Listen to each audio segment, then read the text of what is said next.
Napoleón morreu hai 205 anos nunha illa perdida no medio do Océano Atlántico que descubriu un galego o 21 de maio de 1502. Antes de que Santa Helena fora durante 5 anos o cárcere do emperador de Francia, un galego de Maceda, algúns din de Zalanova, Xoán de Nóvoa, púxoa no mapa en nome do rei de Portugal. En 1502, ao regreso da súa primeira viaxe á India, Nóvoa encontrou unha illa no medio do Atlántico pequena e afastada. Chamouna Santa Helena na honra da emperatriz de Constantinopla. Nóvoa foi tamén o primeiro europeo que loitou nunha batalla naval no Océano Índico.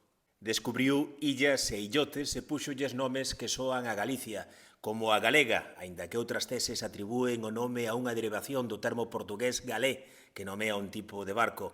Outras soan a retranca, como cargados carajos no Índico, preto de Mauricio. Mesmo pode que chegase antes ca ninguén a Sri Lanka, a antiga Ceilán, como manteñen algúns estudosos da súa figura.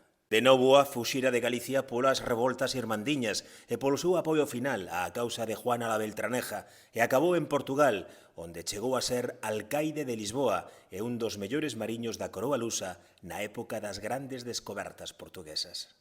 Xoán de Nóvoa fixo unha segunda expedición á India en 1505 da que xa non regresaría. Enfermou nunha illa que leva o seu nome no estreito que separa Madagascar de Mozambique. Faleceu en Cochín, no sur da India, en 1509.